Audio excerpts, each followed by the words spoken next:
are you originally from Maine? Yes and no. So, um, my parents are both from Maine. They went to the University of Maine. They grew up and were raised in Maine. But my dad was in the Army and was stationed overseas in Germany. Uh, my parents were over in Germany for 30 plus years. And so I spent most of my childhood in Germany. And so I only really came back and lived in Maine when I started going to the university home. Okay, so you're like almost a Mainer, Mainer-ish. I claim Maine as my home. Okay. Well, I work for the NBC affiliate in Maine, so we obviously have the Olympics and we do our Olympic Zone show. So we're Yep. talking to a bunch of, people who have Maine connections, which is always exciting. I know you just made the team, but can you tell me a little bit about what the process is like? Ooh. So the process really starts back in the summertime where we have our individual testing. We do sprinting and lifting, and then we have an individual push championships. We have an ice house in Lake Placid where we push a sled by ourselves from the side and the brakes, or the rear of the sled and the side of the sled, and then we get numbers. And then we also have a combination push championships where we're paired up with different people to get a time, and then based off all of those numbers, they named the national team. And so I was one of 10 guys named to the national team back in September. And then we have to go on World Cup where you have to, first we have to qualify the sleds to go to the Olympics. This year we qualified 2 men's sleds, 2 and 4-man to be in the Olympics. And then we have a selection committee that names the brakemen who are going to compete on the Olympics. And so there were 2 pilots named and 6 push athletes. And I was one of the 6 push athletes who was named to the team. So I don't know a ton about bobsledding except for that it's fun to watch. What are you officially called, like your position? So collectively, all the pushers are referred to as brakemen, even though we're not all pulling the brakes. Only the person in the back of the sled is actually pulling the brakes, but we refer to ourselves as brakemen or pushers. Yes, that's it. So I was reading, it looks like you ran track at UMaine. Yep. Were you a sprinter? Is that kind of how you got into bobsled? Can you tell me a little bit about that?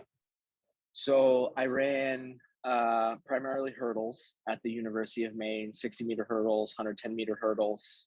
And I got into bobsledding because my coach, my sophomore year, Dave Cusano, actually bobsledded in the mid-2000s.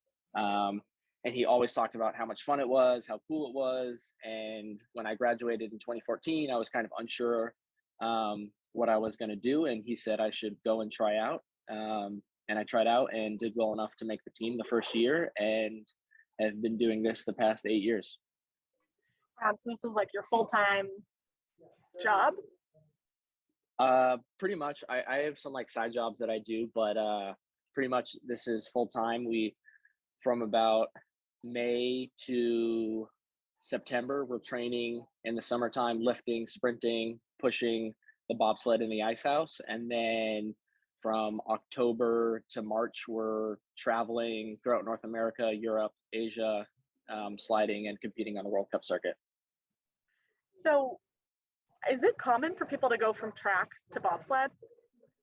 Yeah, so on the men's team, most of the guys on the team are either track athletes or football athletes. And we're kind of looking for a combination of speed, strength, and size. You don't have to have like elite speed, elite strength, and be really big, but you have to have some combination of all 3 of those. And so those 2 sports athletes typically find success in bobsledding when they switch over. So I was actually talking to one of my coworkers who is also doing the Olympic Zone with us when the show starts. And he was like, can you ask him, like, what does he do? Does he just push and jump in? Like, how does it work? Okay, so as a pusher,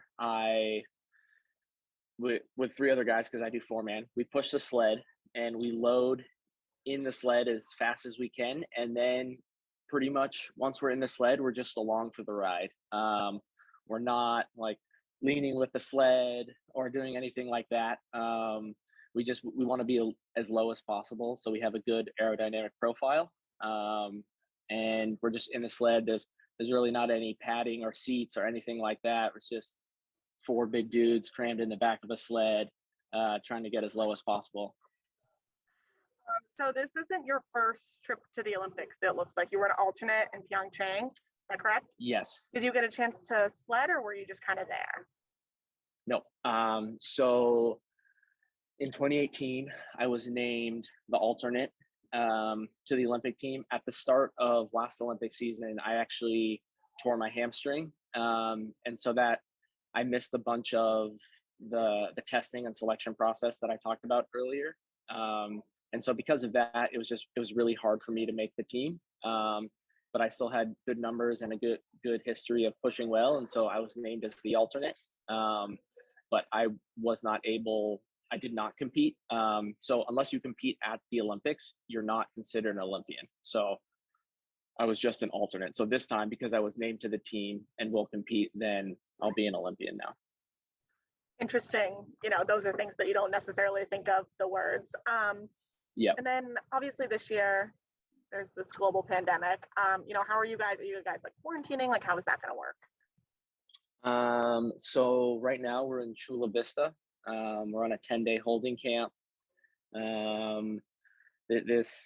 We came here, one, to train, but two, just to kind of be able to put ourselves in a bubble away from the general public. So we had to test to get in here. And then on Tuesday, we head up to LA, where we'll go through team processing. And then we have a 96-hour quarantine bubble where we'll test every single day before we can get on the flight to China. And when do you leave for China? I believe the 28th is when we leave. And do you know when your competitions begin, like officially?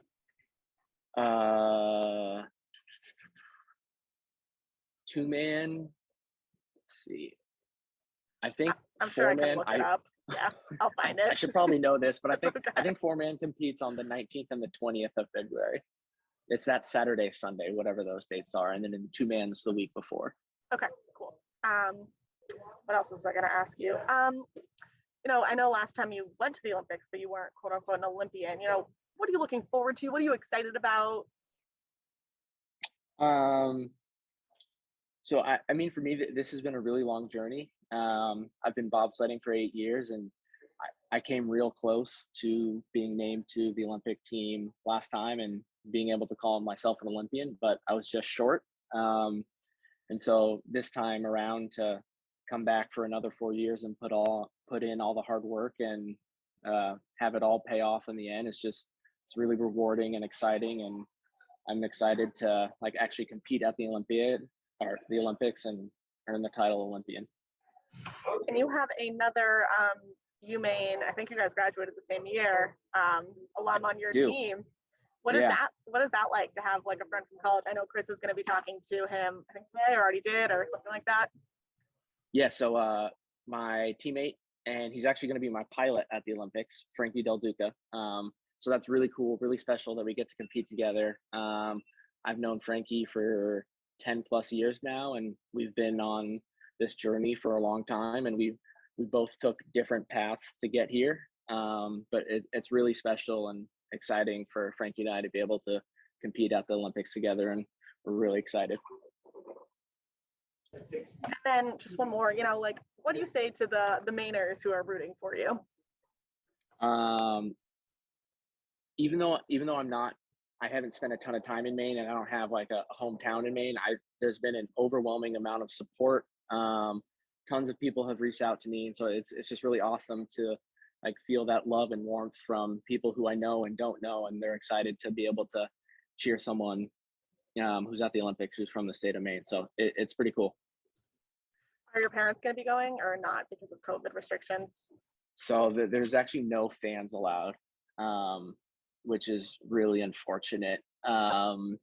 Their Team USA is hosting a watch party for friends and family in Park City, and they may potentially go to that, but there's not going to be any fans at the games, or at Good to least know. international fans. Okay. Yeah, because I saw that they were thinking about China fans. Yeah.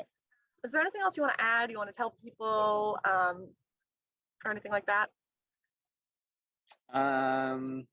You know, I'm really excited. This has been a long time coming for me, and I think this is going to be a great next 4 weeks, and it's even more special that Frankie and I both get to compete together, and I hope everyone is able to tune in and watch and cheer us as loudly as they can from afar.